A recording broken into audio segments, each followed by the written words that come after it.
Hi everyone, my name is Raissa. Today, me and my group are going to talk about the Hazelton case.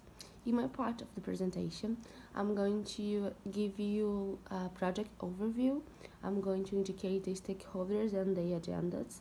And finally, I'm going to indicate the biggest problem faced during the project. Okay, now let's begin. So Hazelton is a firm specializing in transportation, housing, and urban development. The company has experience in international projects, having worked in 46 countries around the world.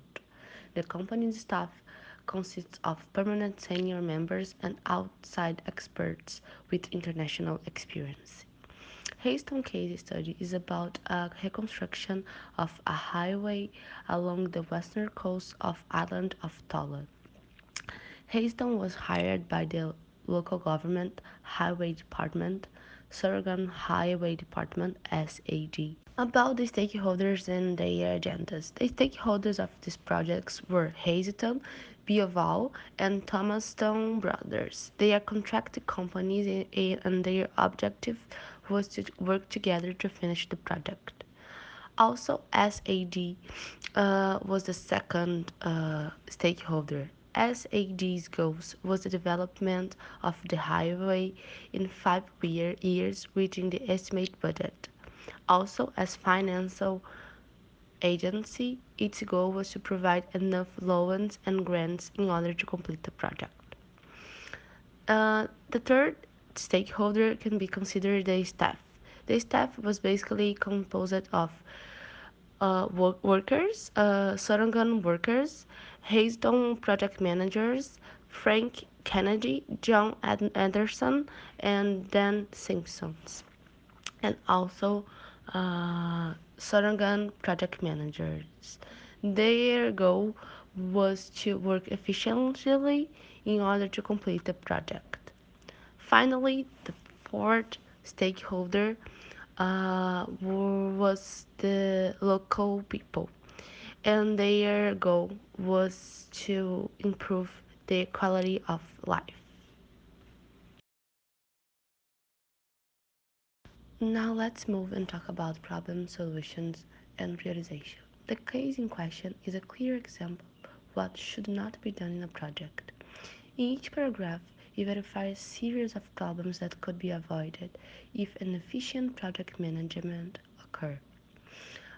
As there are countless mistakes made in this case study, we chose to highlight the most significant one. In our opinion, the most significant mistake was the lack of planning.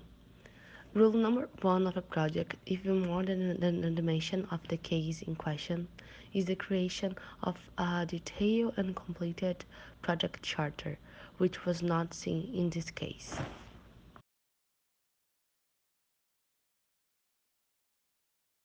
Basically, a good charter contains the following elements. In the Hazelton case, we verified problems with all of these elements, as will be explained by Parvinder and Guilherme. So the elements of a good charter are purpose, measurable objectives and related successive criteria, requirements, assumptions and constraints, risks, mitigation and contingency plan, milestone schedule, budget, stakeholder list, project approval requirements, assigning the project manager, responsibilities, and authority. Name is Parvinder. I am going to describe you about some part of project charter. I will tell you about project purpose, its objective and deliverables, its constraints and does options, requirements, list of project members, uh, and its scope statement. So now let's begin. First one, the project purpose and its benefits. It is the business case of the project which defines that what the objective of the project and what benefits its outcome will offer. In simple words, we can say that it should define problem which project will solve and how it will do so. A business case should be defined in starting so that everyone can know what is the objective of project and they will remain on same page. However, in this project, people were on different page as there is no business case. We can see this when the project manager changed the scope of project without consulting with other team members. In this case, no one knew that what is the real scope of project and what is out of scope, which has hindered the involvement of stakeholders in the progress of project. The next one is project objectives and deliverables. Hazelton project team should consider specific, measurable, and clear objectives. Along with this, they should also consider tangible or intangible deliverables. The next one is project assumption and constraints. A certain project team should include assumptions that they have about the project. For example, assume the workers you will need will be available on when scheduled, but they haven't included anything in their project. Apart from this, in constraint and limitation, the project team should indicate, for example, time, resource, money, government regulations, and any technical requirements, but they haven't included any constraint and limitation in their project. And the next one is list of project team members. It is very important to list the project team members with their job title and responsibility for the specific project. However, in this project, Hazelton did not consider that the project was force account project, which means that the worker of this project was government employees who wanted good experience in construction. Along with this, SHT, who was the contractor of this project, did not have good experience as a contractor. Therefore, some faulty organizations and operations should have been foreseen by Hazelton. Next one is project requirements. It is very important to consider all the requirements which are necessary for the completion of project. For example, in requirements, we can consider that what must be approved by the governing body of your who will approve and how will you get that approval. However, in this case, Hazelton should keep in mind that their project was a force account and they will depend on government bureaucracy to get approval, especially when it involves money. But they didn't have consider it in starting, therefore they face a lot of problems in future as the project get delayed because government took a lot of time for making decisions. Therefore it is very important to consider all the requirements in starting in project charter so that you can be prepared for in advance for fulfilling of these requirements. Hello everyone, my name is Guilherme and I'm going to talk about the charter elements problems in the Hazelton case, the final questions and the answers, okay? I'll continue with the presentation. I'm going to talk about the summary milestone and the summary schedule timeline. Before starting the project, it's essential that you have a timeline with the main tasks and deadlines for completion, which has not been done in this case in question. These tools are important to achieve deadlines and have better control in the project. Now, the risks, the mitigation and contingency plan. One of the first tasks the project manager and the project team participating is the identification of the risks that may impact the project. The initial step is to identify events that pose a threat or risk to the project success. And basically, there are two types of risks that need to be identified and evaluated: the internal and external risks. The internal risks are those things that the project team can exert some type of influence, while external risks are those that cannot be controlled by the project team. In this case, the external risk is going to be the rainy season, and the internal risk is going to be the difficult relation between the foreign and the local people because of the intercultural relations. And the internal risks, there was a cultural problem between Hako and Tola, and the ACE-HD, which is the financial agency, was not taking any action to resolve this critical issue. In our opinion, a good mitigation plan to preserve a good relationship needs a leader that have an experience at working with different cultures and having different ways to approach.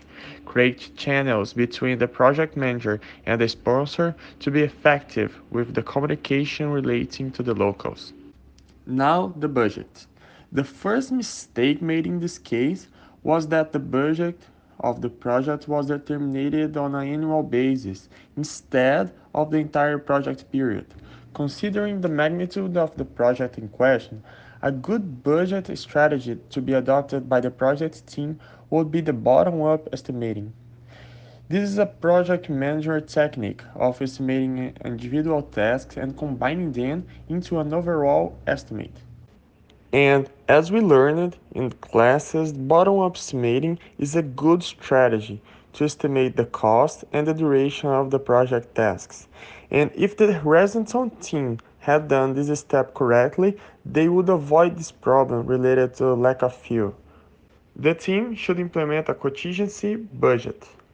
The project use a rate of 10% from the total budget to determine contingency to cover any extra costs that might come up.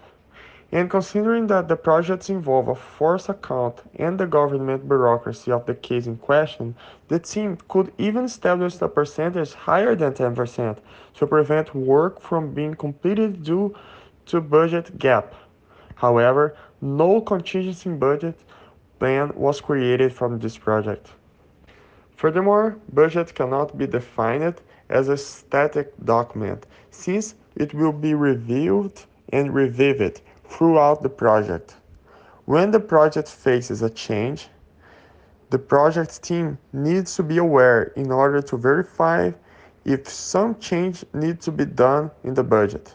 However, in this case, the budget was extremely inflexible and was not prepared to deal with changes occurring to the project, such as the economic crisis happened in 2008. The communication metrics. It's a document designated to describe exactly what type of information will be shared, who will share, and how will be shared. It is an efficient tool to communicate efficiently with the stakeholders in the project and create a dialogue among the employees and the key stakeholders to gain acceptance of the project and to receive feedbacks from the stakeholders. And considering that in Hazelton case, Dolans were deeply suspicious of the outsiders. The creation of a communication matrix could be a good way to improve communication between the local people and the other people involved to the project. The project approval requirement and authorization form. In this case, they didn't indicate a person responsible for approving the content of the project, and if there was a responsible, maybe he could identify the problems earlier and take some measure to avoid them. In our opinion, a good solution would be creating a project charter with all the elements seen above in a detailed and complete way. The last one, assigning project manager responsibility and authority level. In this case, the project had two project managers, one foreign and the other one surrogate. The problem was that their roles and responsibilities have not been pre-established, which caused confusion in the progress of the project. For example, surrogate project manager changed the scope and the parameters of the project without consulting the other manager. If they had developed a reliable project charter, they would have included each one's responsibilities and authority level in order to avoid this type of problem. Now, the final questions. What would you focus on first as a priority in this case and why if you were the new project manager? If we were the new project manager, our priority would be to properly plan the project to develop an efficient project charter that would address all the necessary issues. However, if we had to focus only one issue, this issue would be the milestone and the schedule. The impression that we got reading the case was that the team had no idea where to start and where to finish the project, which in our opinion was the main factor for the project to become a total mess. And as a consequence, we know now how the project should be conducted and what can be essential part of the project. We can conclude that our greatest learning is that appropriate planning of the project is the most essential part of a project. A project charter is a document that includes what the objectives of the project are, how it will be carried out, and who the stakeholders are. It is crucial ingredient in planning out the project because it is used throughout the project life cycle, and the Hazelton case showed us the importance of having a proper, completed, and detailed project charter in order to the project has a grown progress and a successful outcome.